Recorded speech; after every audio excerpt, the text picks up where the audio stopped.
जय श्री कृष्ण। एतान्यपि तु कर्माणि संगं त्यक्त्वा फलानि च कर्तव्यानीति मे पार्थ निशिचतं मतमुत्तमम्।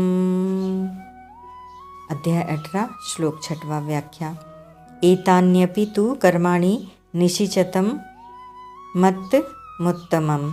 यहाँ एतानि पद से पूर्व श्लोक में कहे यज्ञ, दान और तप रूप कर्मों की तथा अपि पद से शास्त्र विहित पठन पाठन, खेती, व्यापार आदि जीविका संबंधी कर्म शास्त्र की मर्यादा के अनुसार खाना पीना, उठना बैठना, सोना जागना आदि शारीरिक कर्म और परिस्थिति के अनुसार सामने आए अवश्य कर्तव्य कर्म, इन सभी कर्मों को लेना चाहिए।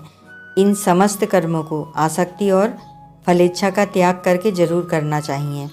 अपनी कामना, ममता और आसक्ति का त्याग करके कर्मों को केवल प्राणी मात्र के हित के लिए करने से कर्मों का प्रवाह संसार के लिए और योग अपने लिए हो जाता है, परंतु कर्मों को अपने लिए करने से कर्म बंधनकारक हो जाते हैं, अपने व्यक्तित्व को नष्ट नहीं होने देते। गीता में कहीं संग आसक्ति के त्याग की बात आती है और कहीं कर्मों के फल के त्याग की बात आती है। इस श्लोक में संग और फल दोनों के त्याग की बात आई है। इसका तात्पर्य यह है कि गीता में जहाँ संग के त्याग की बात कही है वहाँ उसके साथ फल के त्याग की बात भी समझ लेना चाहिए, और जहाँ फल के त्याग की बात कही है वहाँ उसके साथ संग के त्याग की बात भी समझ लेनी चाहिए। यहाँ अर्जुन ने त्याग के तत्व की बात पूछी है, अतः भगवान ने त्याग का यह तत्व बताया है कि संग, आसक्ति और फल दोनों का ही त्याग करना चाहिए। इससे साधक को यह जानकारी स्पष्ट हो जाए कि आसक्ति न तो कर्म में रहनी चाहिए और न फल में ही रहनी चाहिए।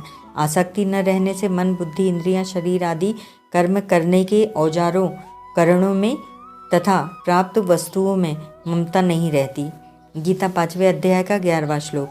संग, आसक्ति या संबंध सूक्ष्म होता है और फलेच्छा स्थूल होती है। संग या आसक्ति की सूक्ष्मता वहाँ तक है जहाँ चेतन स्वरूप ने नाशवान के साथ संबंध जोड़ा है, वहाँ से आसक्ति पैदा होती है, जिससे जन्म, मरण आदि सब अनर्थ होते हैं। कारणम गुण संगोस्य सद सद्धोनि जन्मसु। गीता 13:21। आसक्ति का त्याग करने से नाशवान के साथ जोड़े हुए संबंध का विच्छेद हो जाता है और स्वतः स्वाभाविक रहने वाली असंगता का अनुभव हो जाता है। इस विषय में एक और बात समझने की है कि कई दार्शनिक इस नाशवान संसार को असत मानते हैं, क्योंकि पहले भी नहीं था और पीछे भी नहीं रहेगा, इसीलिए वर्तमान में भी यह नहीं है।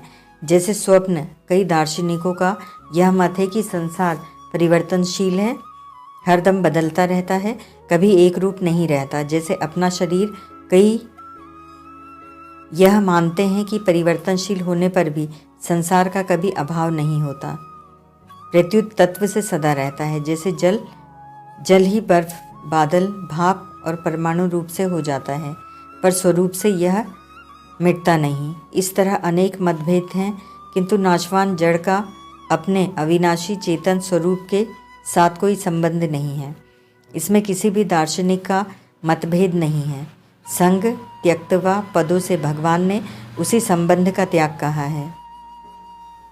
प्रकृति सत्य या असत्य है, अथवा सत्य असत्य विलक्षण है, अनादि शांत है या अनादि अनंत है। इस झगड़े में पड़कर साधक को अपना अमूल्य समय खर्च नहीं करना चाहिए, प्रत्युत इस प्रकृति से तथा प्रकृति के कार्य, शरीर, संसार से अपना संबंध विच्छेद करना चाहिए, जो कि स्वतः हो ही रहा है। स्वतः होने वाले संबंध विच्छेद का केवल अनुभव करना है कि शरीर तो प्रतिक्षण बदलता ही रहता है और स्वयं निर्विकार रूप से सदा ज्यों का त्यों रहता है। अब प्रश्न यह होता है कि फल क्या है। प्रारब्ध कर्म के अनुसार अभी हमें जो परिस्थिति, वस्तु, देश, काल आदि प्राप्त हैं, वह सब कर्मों का प्राप्त फल है, और भविष्य में जो परिस्थिति, वस्तु आदि प्राप्त होने वाली है, वह सब कर्मों का अप्राप्त फल है। प्राप्त तथा अप्राप्त फल में आसक्ति रहने के कारण ही प्राप्त में ममता और अप्राप्त की कामना होती है। इसीलिए भगवान ने त्यक्त्वा फलानि च। यहाँ फलानी शब्द में बहुवचन देने का तात्पर्य है कि सकाम भाव से कर्म करने वालों में बहुत से फलों की इच्छा होती है। बहुशाखा हानंताश्च बुद्धयो व्यवसायी नाम, गीता 2:41। वे इस लोक में सुख, आराम, मान, सम्मान, यश, प्रतिष्ठा आदि चाहते हैं और परलोक में स्वर्ग आदि की प्राप्ति चाहते हैं। भगवान के मत में इन सभी फलों की इच्छाओं का त्याग है, कहकर फलों का त्याग करने की बात कही है। कर्मफल का त्याग क्यों करना चाहिए? क्योंकि कर्मफल हमारे साथ रहने वाला है ही नहीं। कारण यह है कि जिन कर्मों से फल बनता है उन कर्मों का आरंभ और अंत होता है, अतः उनका फल भी प्राप्त और नष्ट होने वाला ही है। इसीलिए कर्म का त्याग करना है। फल के त्याग में वस्तुतः फल की आसक्ति का, कामना का ही त्याग करना है। वास्तव में आसक्ति हमारे स्वरूप में है ही नहीं, केवल मानी हुई है। दूसरी बात, जो अपना स्वरूप होता है उसका त्याग नहीं होता। जैसे प्रज्वलित अग्नि उष्णता और प्रकाश का त्याग नहीं कर सकती, जो चीज़ अपनी नहीं होती उसका भी त्याग नहीं होता। जैसे संसार में अनेक वस्तुएं पड़ी हैं, परंतु उनका हम त्याग करें ऐसा कहना भी नहीं बनता, क्योंकि वे वस्तुएं हमारी है ही नहीं। इसीलिए त्याग उसी का होता है जो वास्तव में अपना नहीं है, पर जिसको अपना मान लिया है। ऐसे ही प्रकृति और प्रकृति के कार्य, शरीर आदि हमारे नहीं हैं, फिर भी उनको हम अपना मानते हैं, तो इस अपनेपन की मान्यता का ही त्याग करना है। मनुष्य के सामने कर्तव्य रूप से जो कर्म आ जाए उसको फल और आसक्ति का त्याग करके सावधानी के साथ तत्परता पूर्वक करना चाहिए।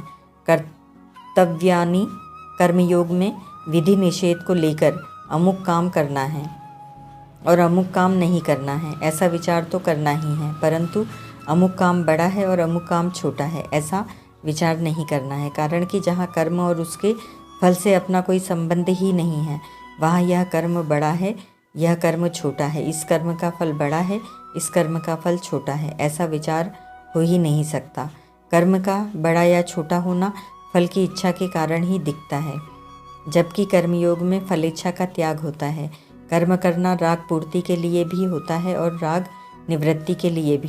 कर्मयोगी राग निवृत्ति के लिए, अर्थात करने का राग मिटाने के लिए ही संपूर्ण कर्तव्य कर्म करता है। आरुरुक शोरमुने योगम कर्म कारण मुच्यते, गीता 6:3। न कर्मणाम नारंभा निष्कर्मयम पुरुषोश्नुते, गीता 3:4। अपने लिए कर्म करने से करने का राग बढ़ता है, इसीलिए कर्मयोगी कोई भी कर्म अपने लिए नहीं करता, प्रत्युत केवल दूसरों के हित के लिए ही करता है।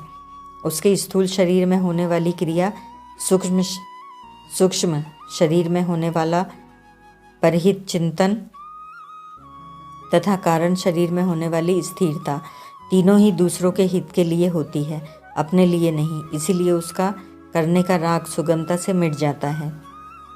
परमात्मा तत्व की प्राप्ति में संसार का राग ही बाधक है, अतः राग मिटने पर कर्मयोगी को परमात्मा तत्व की प्राप्ति अपने आप हो जाती है। गीता 4 अध्याय का 38वां श्लोक। कर्तव्य शब्द का अर्थ होता है जिसको हम कर सकते हैं तथा जिसको जरूर करना चाहिए और जिसको करने से उद्देश्य की सिद्धि जरूर होती है। उद्देश्य वही कहलाता है जो नित्य सिद्ध है और अनुत्पन्न है, अर्थात जो अनादि है और जिसका कभी विनाश नहीं होता। उस उद्देश्य की सिद्धि मनुष्य जन्म में ही होती है और उसकी सिद्धि के लिए ही मनुष्य शरीर मिलता है, न कि कर्मजन्य परिस्थिति रूप सुख दुख भोगने के लिए। कर्मजन्य परिस्थिति वह होती है जो उत्पन्न और नष्ट होती हो। वह परिस्थिति तो मनुष्य के अलावा पशु पक्षी कीट पतंग वृक्ष लता नारकीय स्वर्गीय आदि योनियों के प्राणियों को भी मिलती है। जहाँ कर्तव्य का कोई प्रश्न ही नहीं है और जहाँ उद्देश्य की पूर्ति का अधिकार भी नहीं है। भगवान के द्वारा अपने मत को निश्चितम कहने का तात्पर्य है कि इस मत में संदेह की कोई गुंजाइश नहीं है। यह मत अटल है, अर्थात यह किंचिन मात्र भी इधर उधर नहीं हो सकता। और उत्तमम कहने का तात्पर्य है कि इस मत में शास्त्रीय दृष्टि से कोई कमी नहीं है, प्रत्युत यह पूर्णता को प्राप्त कराने वाला है। परिशिष्ट भाव। इस श्लोक में कर्म शक्ति और फलाशक्ति दोनों के त्याग की बात आई है। कर्म शक्ति और फलाशक्ति ही खास बंधन है, जिससे छूटने पर ही मनुष्य योगारूढ़ होता है। यदा ही नेन्द्रियार्थेषु न कर्मस्वनुषज्यते, गीता 6:4। शुभ कर्म भी निष्काम भाव होने से ही कल्याण करने वाले होते हैं। अगर निष्काम भाव न हो तो शुभ कर्म भी बंधनकारक होते हैं। आ ब्रह्म भुवनाल्लोकाः पुनरावर्तिनो अर्जुन, गीता 8:16। ओम तत्सत।